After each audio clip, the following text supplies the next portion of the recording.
সবাইকে আসসালামু আলাইকুম। শীত কি এসেছিল নাকি এসেও চলে গেছে আসলে কিছুই বুঝতে পারছি না।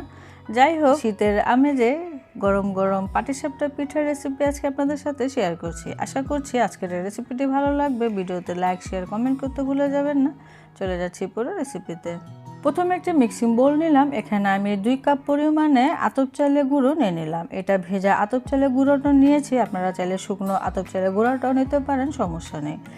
তার সাথে এখানে আধা কাপ পরিমাণে ময়দা দিয়ে দিলাম এবং সেই সাথে এখানে আধা কাপ পরিমাণে দিয়ে দিলাম চিনি। ময়দাটা দিলাম পিঠাটা যেন একটু নরম হয়। 1 চা চামচ পরিমাণে লবণ দিতে হবে, সেই সাথে 1/4 কাপ পরিমাণে গুঁড়ো দুধ দিতে হবে, তবে এটা অপশনাল, দিলে খেতে ভীষণ মজা লাগে। এই সমস্ত উপকরণগুলোকে খুব ভালো করে এখন নেড়ে চেড়ে মিশিয়ে নিতে হবে। তারপর এখন এখানে নর্মাল তাপমাত্রা পানি দিয়ে একটি ব্যাটার তৈরি করে নিতে হবে। তো আমি একটি হ্যান্ড উইক্স দিয়ে ব্যাটারটা তৈরি করব, তবে আপনারা চাইলে হাত দিয়ে কুচলে এই ব্যাটারটা তৈরি করতে পারেন, তাহলে ফলাফলটা কিন্তু আরও বেশি ভালো আসে। তো পানি কতটুকু আসলে লাগলো এটা আমি পরবর্তীতে বলে দেব। আমি আপাতত এখানে 200 গ্রামের মতো পানি ব্যবহার করেছি, আর এরকম ঘনত্ব হয়েছে, তবে এখানে আরেকটুখানি পানি লাগবে।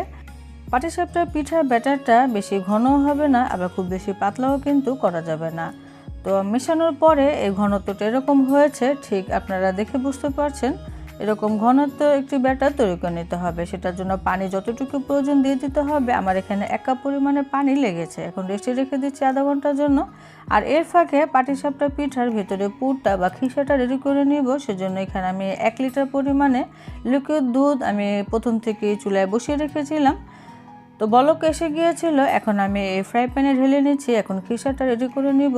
তো বলক এসে গিয়েছে, তো দুধটাকে জাল দিয়ে ঘন করে নিতে হবে, মানে 1 লিটার দুধকে জাল দিয়ে অর্ধেকটা করে নিতে হবে। তার আগে এখানে আমি 2 টেবিল চামচ পরিমাণে চিনি এবং 3টা এলাচি দিয়ে দিলাম। তো চিনিটা আমি এখন কমিয়ে দিলাম, পরবর্তীতে কিছুটা গুড় ব্যবহার করব যেন ফ্লেভারটা ভালো আসে। চুলার জালটা এখন মিডিয়াম টু হাইতে রেখে দুধটাকে ঘন করে নিতে হবে। আপনারা চাইলে এলাচি বাদ দিয়ে এলাচি পাউডারটা দিতে পারেন, ফ্লেভারটাও কিন্তু ভালো আসে। বেশ কিছুক্ষণ পর ফিরে এলাম, দুধটা ঘন হয়ে গিয়েছে, মানে অর্ধেকটা হয়ে গিয়েছে।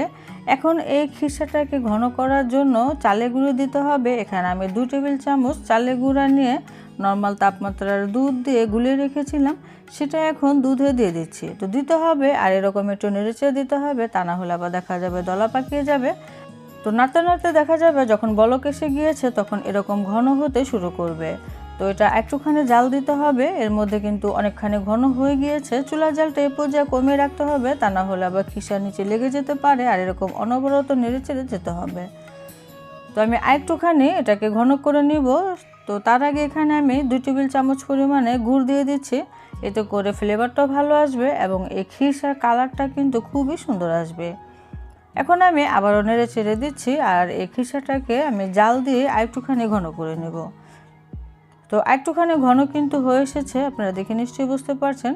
তো মিষ্টির পরিমাণটা আমি যা দিয়েছি এটা ঠিক আছে, তবে আপনারা চাইলে মিষ্টির পরিমাণটা আরেকটুখানি বাড়িয়েও দিয়ে দিতে পারেন। তো খিসাটা একটু মাখা মাখা থাকা অবস্থায় নামিয়ে নিতে হবে, কারণ এটা যখন আবার ঠান্ডা হয়ে যাবে তখন এটা আরেকটুখানি ঘন হয়ে আসবে। তো এখন আমি নামিয়ে নিব, এটা ঘন হয়ে যাবে। এখন আমি পাটিসাপটা পিঠা তৈরি করার জন্য চুলায় একটু ফ্রাই প্যান বসিয়ে এখানে সামান্য একটু তেল ব্রাশ করে দিচ্ছি, তবে এই ফ্রাই প্যানে তেল থাকা যাবে না, সেজন্য একটি টিস্যু বা পরিষ্কার ন্যাকড়া দিয়ে একটু মুছে নিতে হবে। চুলার জালটা একবারে লোতে আছে, লোতে রেখে আমি আধা কাপ পরিমাণে ব্যাটার দিয়ে দিচ্ছি। মেজারমেন্ট যে কাপটা আছে আমি সেটা দিয়ে আধা কাপ পরিমাণে দিলাম, তবে আপনারা চাইলে কাপ বা চামচ দিয়েও দিয়ে দিতে পারেন। তো চুলা জালটা একবারে কমিয়ে রেখে এই পিঠাটা তৈরি করতে হবে, তা না হলে দেখা যাবে পিঠার গায়ে কিন্তু ছিদ্র ছিদ্র হয়ে যাবে। তো পিঠাটা দেখা যায় হয়ে গিয়েছে, এখন আমি সেই খিসা দিয়ে দিচ্ছি। খিসা কম বেশি এটা আপনারা নিজেরা পছন্দ অনুযায়ী দিয়ে দিতে পারেন। এখন আমি পুরটা দিয়ে এরকম ভাঁজ করে নিচ্ছি, মানে পাটিসাপটার যে ভাঁজটা হয়। তো পিঠা কিন্তু মাশাআল্লাহ একটা হয়ে গিয়েছে, আবার দেখতেও কিন্তু বেশ সুন্দর হয়েছে, আর খেতেও আলহামদুলিল্লাহ পিঠাগুলো অনেক মজার হয়েছিল। আর আমি কিছুদিন আগে খিসার একটা ভিডিও আপলোড করেছিলাম, আর সেই খিসাটা খেতে অনেক মজার, আপনারা চাইলে দেখে নিতে পারেন। আমি এভাবে করে সবকটা পিঠা তৈরি করব, তবে তার আগে একটু তেল ব্রাশ করে এরকম ফ্রাই প্যানটাকে মুছে দিতে হবে, তারপরে ব্যাটার দিয়ে দিতে হবে। তো তো পিঠাটা আমি মিডিয়াম সাইজ করে তৈরি করেছি, বেশি বড় না আবার খুব বেশি ছোটও না। আর চুলার জালটা প্রথমবারের মতো কমিয়ে রাখতে হবে। তো রুটিটা যখন হয়ে যাবে তখনই খিরসার দিয়ে এরকম ফোল্ড করে নিতে হবে। তো দুইটা পাটিসাপটা পিঠা আমার হয়ে গিয়েছে। এখন আমি দেখাচ্ছি চুলার জালটা যদি কিছুটা বাইরে রাখেন বা প্যানটা যদি বেশি গরম হয়ে যায় তাহলে পিঠাটা কেমন হয়। তো পিঠাটা কিন্তু এই পর্যায়ে একটু ছিদ্র ছিদ্র হয়ে গিয়েছে। তো ভিতরে আমি পুর দিয়ে এটাকে ফোল্ড করে নিচ্ছি এবং এটা কিছুটা হালকা ক্রিস্পি হয়ে যায়। অবশ্য এটা খেতেও কিন্তু মন্দ না, এটা খেতেও ভীষণ মজা লাগে।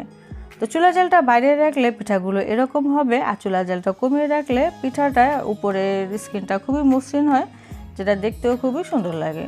তো সবকটা পিঠা আমি ঠিক একইভাবে তৈরি করে নিয়েছি, এখন পরিবেশন করলাম।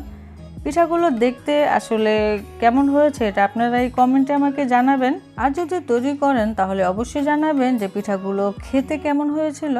আর আপনারা চাইলে আমার চ্যানেলে আরও পাটিসাপটা পিঠার রেসিপি আছে, মানে রঙিলা পাটিসাপটা পিঠা, যেটা দেখতে খুবই সুন্দর। আপনারা চাইলে ট্রাই করতে পারেন। সবাই ভালো থাকবেন, বিদায় নিচ্ছি, আল্লাহ হাফেজ।